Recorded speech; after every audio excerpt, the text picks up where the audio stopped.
It's a very moving experience, and that's what I want to emphasize to all of you tonight. But that's what you're here for, I hope, and that's certainly what I'm hoping to do, is just do a little entertainment.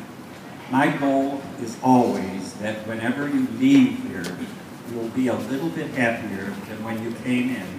And hopefully, one song will touch you in a special way so that you can say, I'm so glad I came here tonight, rather than to go back and say, what a waste of time. But I have to say, before I begin the program, now I emphasize, the program hasn't begun yet.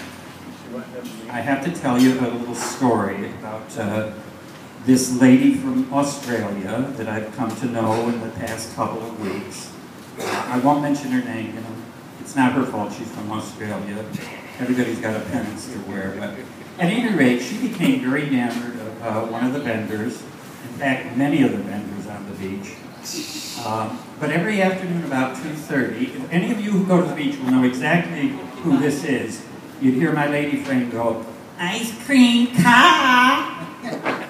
And of course, here would sashay up the aisle, ice cream car, Bertie herself. Can I help you, madame? Well, this went on for a few days, and finally Mona says, what do you have in chocolates?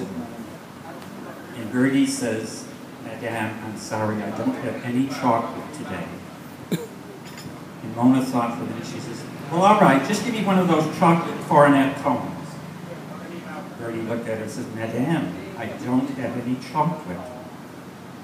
So Mona thought for a minute and says, well, all right, just give me one of those chocolate bars on a stick. Bertie looked, Madame, I don't have anything chocolate. Oh. She thought for another minute, and she said, well, just give me one of those Dixie cups of chocolate. Well, now Bertie had it. He says, Madame, can you spell vanilla without the V? Well, now, dear sweet Mona, who's not particularly timid and shy, well, what do you think I am, stupid? Of course I can. A-N-I-L-L-A. Bertie said, very good. Can you spell strawberry without the S? And dear sweet Mona says, well, of course I can. T-R-A-W-B-E-R-R-Y. So Bertie said, now spell chocolate without the F. And Mona got very perturbed. She said, there's no F in chocolate.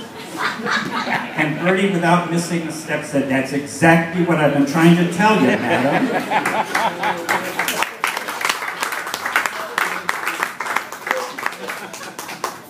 And now I can't leave her good friend Stephen out of this, because he's the direct opposite. Shy, timid, soft-spoken. And he went over to one of the many pharmacies we had in the area, and there was this old 90-year-old lady there. And he kind of looked at her and he said, Madam, I have a problem. Can I talk to one of the male pharmacists?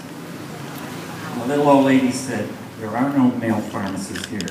My sister and I are the only owners, and we're the only pharmacists. So he thought for a minute, and he said, well, I really would like to talk to a male pharmacist. She said, my sister and I have had over 40 years experience in this pharmacy, and I assure you we can help you with any problem you may have. So he was a little shy and timid, but he looked around and he said, well, okay. You see, every afternoon I get this huge erection that lasts for 4 to 5 hours, and I don't know what to do about it. Can you help me out? So the little old lady said, well, let me go back and consult with my sister. So she went, she came back in a few minutes, and she said, well, my sister and I have talked it over. And what the best we can do for you is we'll give you 1/3 ownership in the pharmacy, 3,000 baht a week for a salary, and a brand new Rolls Royce.